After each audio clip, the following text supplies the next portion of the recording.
কুমিল্লার সাবেক এমপি বাহাউদ্দিন বাহার এবং তার মেয়ে কুমিল্লা সিটি কর্পোরেশনের সাবেক মেয়র তাহসিন বাহার সূচনা ভারতে পালিয়েছেন। বর্তমানে বাবা মেয়ে কলকাতায় এক রাজনৈতিক নেতার আশ্রয়ে রয়েছেন। তবে কখন, কিভাবে, কোন পথে তারা পালালেন তা নিয়ে চলছে ব্যাপক আলোচনা সমালোচনা। সূত্র বলছে, অন্তত 10 দিন আগে কুমিল্লার সাবেক সংসদ সদস্য বাহাউদ্দিন বাহার চোরাই পথে ভারতে পাড়ি জমান। শনিবার বিকালে কলকাতায় বাবার কাছে পৌঁছান কুমিল্লা সিটি কর্পোরেশনের অপসারিত মেয়র তাহসিন বাহার সূচনা। এর আগে বৃহস্পতিবার রাতে কুমিল্লার বুড়িচং উপজেলার চরানল সীমান্ত দিয়ে সীমান্ত পার হয়ে ভারতে পৌঁছান সূচনা। পরদিন শুক্রবার তিনি ফেসবুকে সচল হন। নির্ভরযোগ্য সূত্র থেকে এসব তথ্য জানা গেছে। সূত্রটি জানায়, কুমিল্লার ব্রাহ্মণপাড়ার শশীদল ইউনিয়নের একজন হুন্ডি ব্যবসায়ীর মাধ্যমে অর্থের বিনিময়ে সীমান্ত পার হন তাহসিন বাহার সূচনা। তার সীমান্ত পার হওয়ার একটি ভিডিও কলের ছবি ইতিমধ্যে ভাইরাল হয়েছে। ভিডিও কলে সন্দেহভাজন পাচারকারীর নামও রয়েছে। ভারতের বক্সগঞ্জে একদিন থাকার পর শনিবার বিকালে কলকাতায় পৌঁছানো সূচনা। সেখানে এক রাজনৈতিক নেতার তত্ত্বাবধানে অবস্থান করছেন কুমিল্লার সাবেক এমপি বাহার। প্রতিদিন 10,000 রুপি চুক্তিতে গত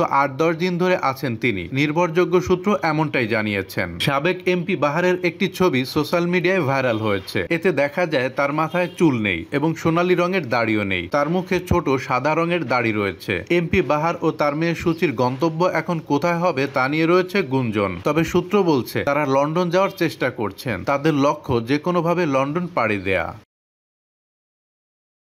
সবসময় আপডেট ভিডিও পেতে আমাদের চ্যানেলটি সাবস্ক্রাইব করে রাখুন।